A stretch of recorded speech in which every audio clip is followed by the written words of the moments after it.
The 14th century was a time of plenty in Europe. If you were lucky enough to be born with a silver spoon in your mouth, that is. As the saying goes, the medieval period was a good time for all the rich merchants who had made it big thanks to the lucrative trade with Asia. This era of prosperity would continue until 1346, when everything changed. That year, ships arrived in Sicily carrying black rats. These little rodents would go on to kill almost half of Europe's population. Welcome to our channel, and today, let's find out how the rats brought about the end of the world. Before we get into it, now back to the video. In 1346, merchant ships from Asia docked at the Sicilian port of Messina. The ships had traveled via the major trading hubs of the time, like Constantinople, where they would have picked up oriental rats, also known as the black rats. Oriental rats are large and black, hence the name.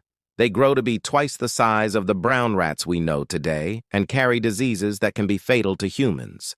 But the people of Sicily had no way of knowing this. To them, these rats looked cool and exotic and probably smelled nice, so they thought they'd keep them as pets. After all, these rats had traveled so far.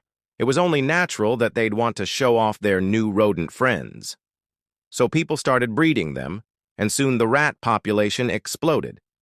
The rats carried with them a bacterium called Yersinia pestis. This microbe causes plague. There are three main types of plague. Bubonic plague is the most common form. It affects the lymph nodes, causing fever, chills, and painful swellings. If left untreated, it can spread to other parts of the body and result in death. Then there's pneumonic plague, which affects the lungs and is spread through the air. It has a mortality rate of 80%. Finally, septicemic plague occurs when the bacteria enters the bloodstream. It can cause the skin to turn black, hence the name Black Death.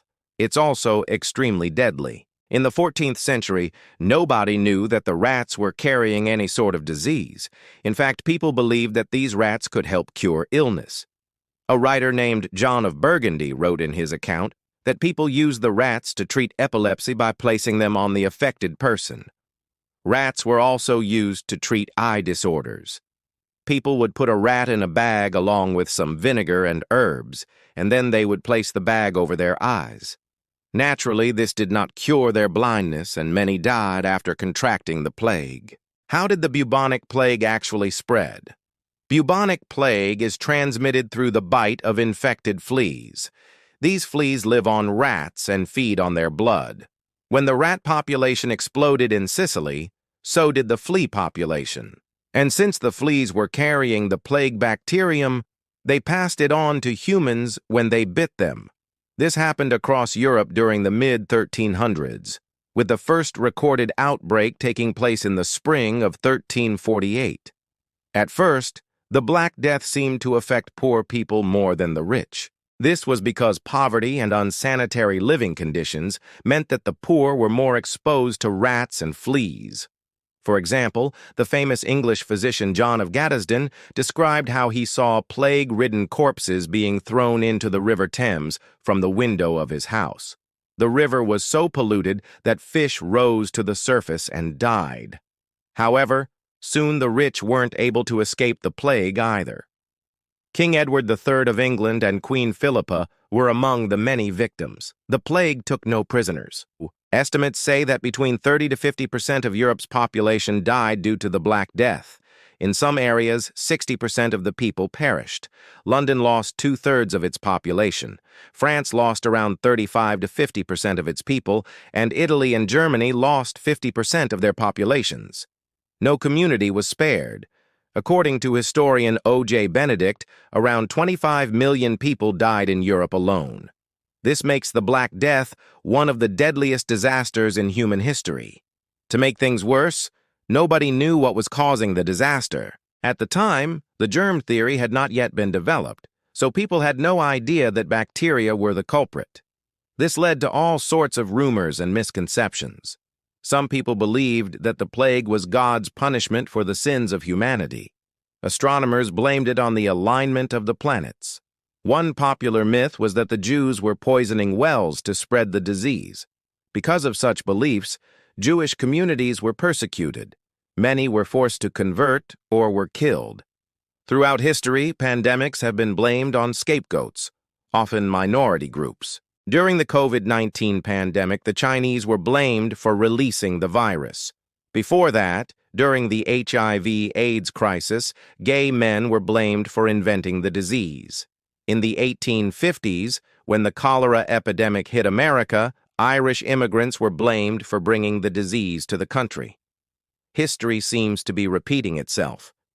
So what did people do to stop the spread of the plague? Many fled their homes and went into the countryside.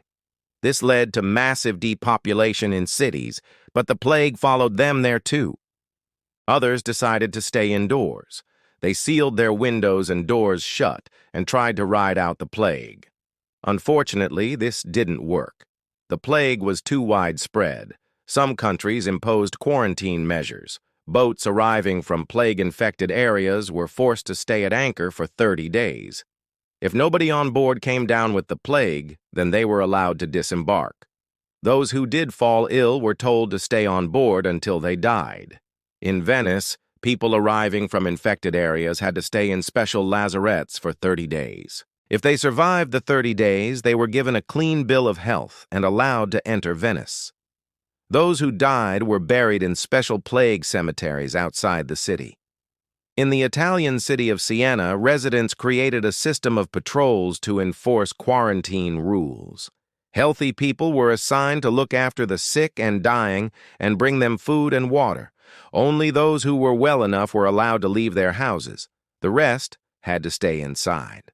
Another method employed to stop the spread of the plague was balancing the humors of the body.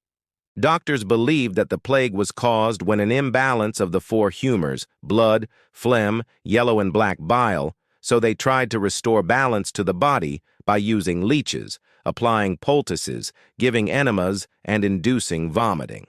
Obviously, this didn't help. In fact, it made matters worse because it weakened the patient's bodies and made them more susceptible to infection. To this day, the Black Death remains the deadliest pandemic in human history. It spread quickly and killed millions. Nobody knows exactly how it ended, but it seems to have petered out by the 1350s. Some historians say the cold climate in the northern regions of Europe helped curb the spread. Others say that the plague simply ran out of victims.